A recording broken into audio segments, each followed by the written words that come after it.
Sarah Skosana here. So today is a significant milestone in our journey towards an equitable South Africa. We're gathered here today for the Fair Pay Bill stakeholder engagement in Parliament. This is hosted by Build One South Africa in collaboration with paymefairly.org. The event brought together leaders from different sectors, from business, from labor, from legal experts, advocates in socio-economic justice. For those who are unfamiliar with the Fair Pay Bill basically seeks to amend the Employment Equity Act, where it basically addresses wage disparities, inequalities in the workplace. So much for joining us. Take me through your thoughts about today's stakeholder engagement. What are your thoughts, and what do you think are some of the barriers that could potentially come up in the implementation of the Fair Pay Bill going forward?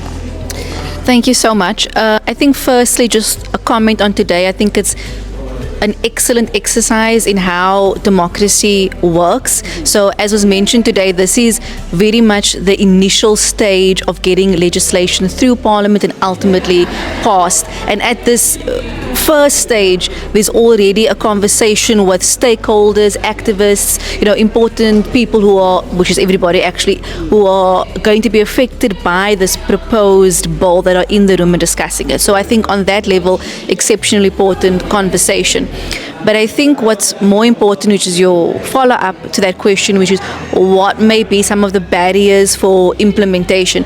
So I think what's important to note is that this is an exercise in reflection and introspection about where we are now. So it was mentioned that this is not an entirely new bill, it's actually an amendment to the Employment Equity Act. So what that means in terms of where we are now is that we recognize post-1994, there is a need to redress social, political and economic issues. So we have the Employment Act.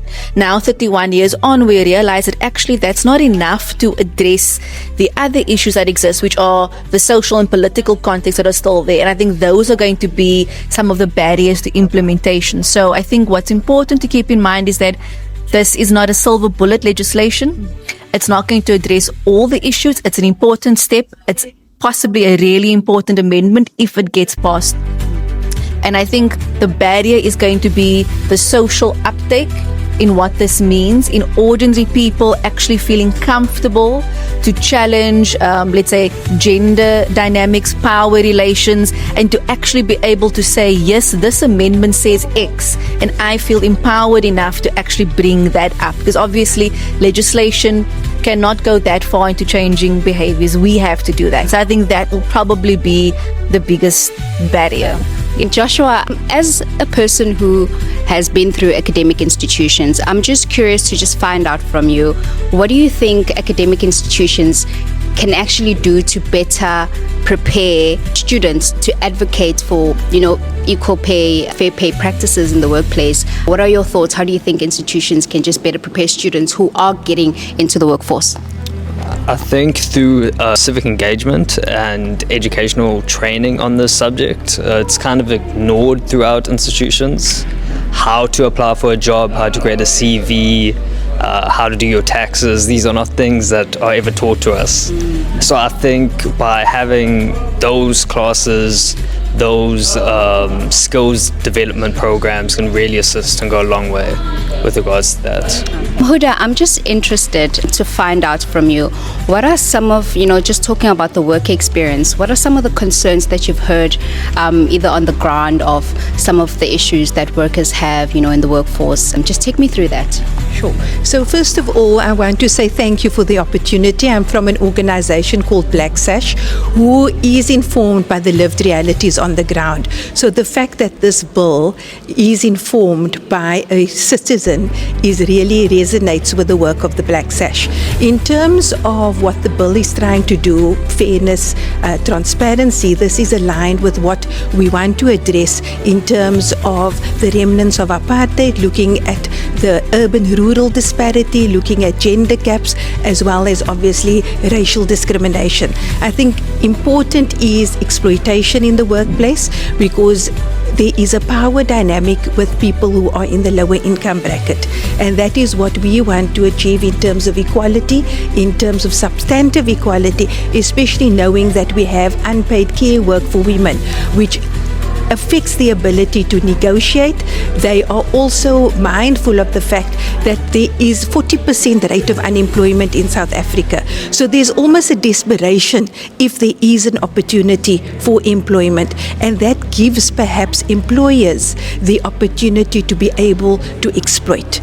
And so through this fable, in terms of looking at the fact that you can't bring up the history of your salary, which obviously has systemic remnants of apartheid, where you had, for me as an example of a black woman, you always had that element of not being given the value of what the work that you do. So I think in that context it's important to see that there's transparency. I think it's very encouraging to look at what our constitution says, what our labor legislation says, as well also that we have ratified international instruments. So we're informed by global trends as well to ensure that we're on the right track for fairness, equality and dignity, because 31 years down the line we are still experiencing discrimination in work. So we look forward to a positive outcome. Thank you. Thank you so much for sharing your insights. Give me a breakdown, your thoughts on the Fair Pay Bill and how you think it's going to actually impact the workforce in South Africa. Hi, my name is Julian. I was fortunate enough to be... hold on. I told you guys I would try not to be too awkward about this. Today was very insightful because when I first heard about the Fair Pay Bill, I was immediately drawn to it. Not because I'm in a position where I currently feel hard done by. I've worked for the last 10 years and I'm finally at a point where I'm working for an amazing company. But I can say if the Fair Pay Bill was in effect throughout my career, it would have saved so much headaches. And I know I'm not the only one who has been hard done by being presented with like job pays this great amount, but then when they see your pay slip they'll be like, oh, I'm just gonna add a little bit onto your onto what you were earning. It's great to be able to look that the youth will be able to approach the job market and know that they'll be paid their worth as opposed to what they were currently earning, which, you know, it always will keep you on the back foot if that's not addressed. So this is really awesome. And one cool thing that came out of today is that this isn't a radical or revolutionary idea. The EU is adopting, has it in effect. The United States is, or a couple of the counties in the United States are using this already. Sorry. So it's about getting us in line with what's happening with the major economies in the world. It's not anything revolutionary, but it will be for the people who are the job seekers. Thank you so much for your time. Thank you.